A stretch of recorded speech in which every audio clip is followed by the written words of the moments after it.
Rekan-rekan wartawan yang saya hormati, Pak Menko, Pak Menhub, Assalamualaikum warahmatullahi wabarakatuh. Pada kesempatan ini saya ingin sampaikan 3 hal. Pertama, mengenai perkembangan mutasi virus yang baru. Kemudian yang kedua, mengenai kesiapan rumah sakit dalam menghadapi pasca liburan Lebaran. Dan yang ketiga, mengenai progres vaksinasi. Kalau bisa tolong ditampilkan. Bapak Ibu, kita ketahui bersama selanjutnya terus terus terus terus terus terus terus ya. Terus langsung saja selanjutnya ya. Bapak Ibu, sudah kita ketahui bahwa Indonesia sudah dimasuki 3 virus yang masuk kategori varian of concern atau virus-virus yang relatif berbahaya versinya WHO, yaitu varian dari London atau B117, varian dari Afrika Selatan atau B1351, dan varian dari India atau B1617. Dan seperti Bapak Ibu bisa lihat, agak terkonsentrasi cukup besar di daerah Sumatera Selatan dan juga di daerah Kalimantan. Boleh kembali ke yang tadi? Boleh kembali yang tadi.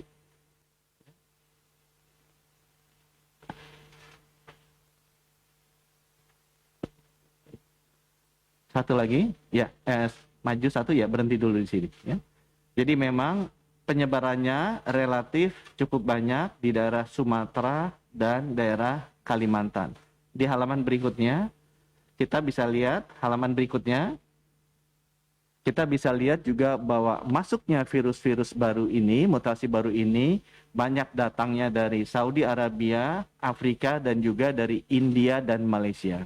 Di halaman berikutnya, kita bisa lihat ini adalah varian dari Inggris yang kebanyakan masuknya sudah mulai bulan Januari dan ini beredar di daerah Jawa, Sumatera, dan juga Kalimantan, ada juga di Bali.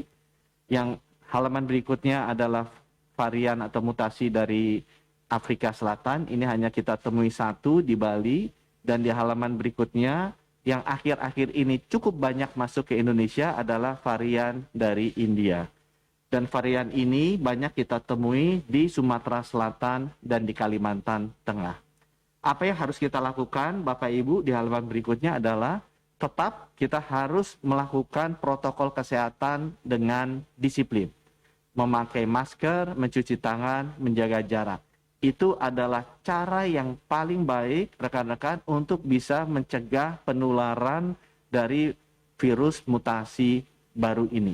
Sekali lagi, penerapan protokol kesehatan secara disiplin, 3M, dan juga penerapan protokol PPKM Mikro secara disiplin adalah cara yang paling ampuh untuk mengontrol penularan ini. Kami dari Kementerian Kesehatan akan melakukan genome sequencing secara lebih rapat di daerah-daerah yang sudah kita lihat ada mutasi baru untuk bisa dengan segera memonitor pola penyebarannya. Sehingga kita bisa melakukan langkah-langkah isolasi atau langkah-langkah karantina yang tepat agar virus mutasi baru ini tidak cepat menyebar ke daerah-daerah lain. Ke halaman berikutnya, topik yang nomor 2, saya akan update sedikit halaman berikutnya. Halaman berikutnya mengenai kesiapan rumah sakit. Bapak Ibu, Lebaran sudah dekat. Dan tugas kami adalah mempersiapkan kondisi terburuk. Saya merasa dan berharap insya Allah ini tidak terjadi. Tapi kalau toh pun terjadi peningkatan penularan, kita ingin melakukan antisipasi agar kita tidak kaget dan cukup fasilitasnya. Sejak Januari, Bapak Ibu, yang penting diantisipasi adalah kesediaan tempat tidur rumah sakit supaya tidak terjadi seperti negara lain di mana kapasitasnya tidak siap, dan juga kesiapan obat-obatan dan fasilitas lainnya seperti oksigen. Untuk rumah sakit, Bapak Ibu, total nasional tempat tidur yang kita miliki sekitar 390.000. Yang bisa dipakai COVID karena harus isolasi ada sekitar 70-an ribu. Dan kita juga punya ICU Untuk yang parah, secara nasional 22.000, tapi ICU yang didedikasikan untuk COVID ada sekitar 7.500. Jadi kita konsentrasi dulu, saya hanya ingin memberikan gambaran bahwa kapasitas rumah sakit dan ICU yang kita miliki itu masih 3 kali lebih besar daripada kapasitas tempat tidur dan ICU yang kita dedikasikan untuk COVID. Ya, 3 kali lebih besar kapasitas kita dibandingkan yang kita dedikasikan untuk COVID, yaitu sekitar 70.000 untuk tempat tidur isolasi dan 7.500 untuk ICU khusus COVID. Sebagai informasi Bapak Ibu, yang ditempati sekarang untuk tempat tidur isolasi adalah 23.000 dari kapasitas 65 sampai 70.000. Jadi kita masih punya room sekitar 40.000 lagi, atau masih sekitar hampir 200% atau 2 kali lipat dari keterisian pasien COVID sekarang. Kita tidak mengharapkan bahwa yang masuk rumah sakit akan naik 2 kali lipat, tapi sebagai informasi Bapak Ibu, kita sudah menyiapkan kapasitas 65.000 atau sekitar 70.000-an, yang sekarang yang sudah terisi 23.000-an. Jadi masih ada room. Untuk ICU, Bapak Ibu, kita sudah menyiapkan 7.500-an dan sekarang yang sudah terisi 2.500-an.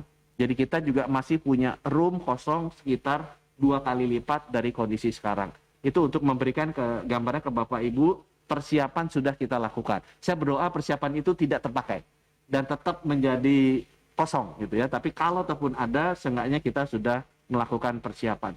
Jadi dari status yang ada sekarang, yang ada masuk di rumah sakit, kita masih punya room 2 kali lipat di atasnya. Kalau tuh pun naik, nanti kasus konfirmasinya. Dan kalau itu ketembus, kita masih punya kapasitas rumah sakit yang kita bisa konversi menjadi tempat COVID, itu 3 kali di atasnya. Jadi mudah-mudahan roomnya kita masih ada. Halaman berikutnya. Nah, tetapi itu adalah angka agregat nasional. Yang bahaya kalau kita lihat tanpa mendetailkan masing-masing provinsi, karena beberapa provinsi sebenarnya jauh lebih tinggi keterisiannya. Dan ini yang harus menjadi perhatian kami di pemerintah pusat, harus juga menjadi perhatian para pemerintah daerah. Karena kalau kenaikannya pesat, rongganya atau buffernya di atas itu tidak sebanyak rata-rata nasional. Jadi beberapa daerah, beberapa gubernur, beberapa wali kota, bupati, tolong dijaga ya. Yang sudah cukup tinggi adalah Sumatera Utara, Kepulauan Riau, Sumatera Selatan, Jambi, Kalimantan Barat, Lampung, dan Nusa Tenggara Timur. Ini adalah 8 provinsi dengan tingkat keterisian tertinggi tempat tidur isolasinya maupun tempat tidur ICU. Jadi ini yang harus waspada dan hati-hati. Kita harus bersama-sama mengingatkan agar ini bisa kita jaga.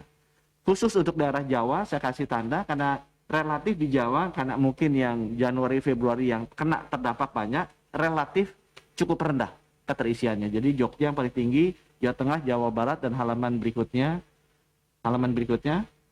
kita bisa lihat bahwa DKI Jakarta, Banten, Jawa Timur masih kita lihat.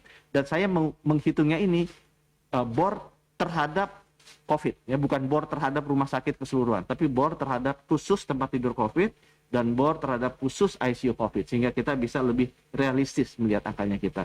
Mungkin yang berikutnya saya akan lihatkan juga kita sudah melakukan hal sama, halaman berikutnya, untuk obat-obatan, Bapak Ibu. Jadi kita lihat berapa kasus aktif yang sekarang, kita bisa hitung kalau kasus aktifnya ada di rumah sakit sekian, dia butuh obatnya masing-masing itu berapa. Kita ada 4 jenis obat penting yang kita jaga ketersediaannya. Kita punya stok berapa, jadi kita bisa lihat berapa kali stok yang kita miliki dibandingkan dengan kebutuhan yang ada. Jadi kalau tiba-tiba naik 50%, atau Pak Menko suka bilang ini kan naiknya antara 50-90%, kita tahu berapa stok obat yang kita miliki. Secara nasional kita masih lebih dari cukup, dan kita bisa meredistribusikan obat-obat tersebut yang kritikal ke daerah-daerah yang kurang, yang saya gambar kuning seperti ini. Jadi beberapa daerah di Sumatera dan Kalimantan memang kita amati stok obatnya masih belum cukup. Nah, kita masih punya waktu, sebelum Lebaran kita akan isi dengan ketersediaan obatnya.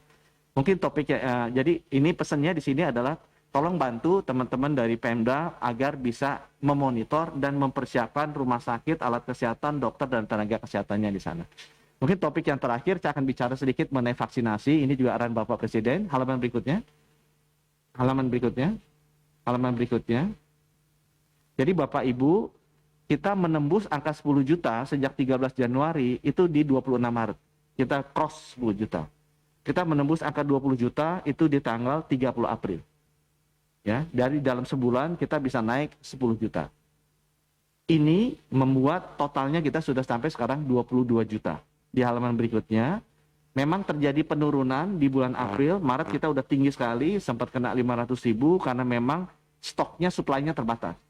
Tapi alhamdulillah dengan bantuan banyak kementerian, Pak Erlangga juga banyak bantu, Pak Presiden banyak bantu, sehingga stok kita akan naik lagi di bulan Mei ini. Sehingga pesan saya ke seluruh aparat di daerah, kita mulai genjot lagi. Ya, karena jumlah stok vaksinnya sudah cukup, di bulan Mei sesudah Lebaran, segera kita genjot lagi vaksinasinya untuk bisa naik, kalau bisa kita coba menyentuh 1 juta per bulan di bulan Juni. Ya, karena kapasitas vaksinnya kita sekarang sudah cukup. Di halaman berikutnya, ini adalah beberapa provinsi yang memang sudah cukup maju. Saya jelaskan di sini Bapak Ibu. Untuk provinsi-provinsi yang sudah vaksinasi lansianya maju, seperti Jakarta dan Bali dan Jogja, kami akan memberikan vaksin tambahan supaya mereka bisa cepat menyelesaikan. Ya. Karena lansia itu adalah yang kritikal. Jadi saya terima kasih ke Provinsi Bali, DKI Jakarta, dan Jogja yang relatif sudah tinggi suntikan lansianya, sehingga mereka secara bertahap sudah mulai dibuka untuk suntikan golongan masyarakat umumnya. Dan mudah-mudahan ini bisa menjadi motivasi untuk provinsi-provinsi lain segera suntik lansianya, segera cepat selesai, karena semakin cepat selesai kita makin lebih cepat untuk membuka vaksinasi ini kepada masyarakat umum. Jadi ada beberapa provinsi sudah di atas 10% dari total populasi, yaitu Yogyakarta, DKI Jakarta, dan Bali. Mudah-mudahan bisa memotivasi rekan-rekan kepala daerah yang lain. Terima kasih. Wassalamualaikum warahmatullahi wabarakatuh.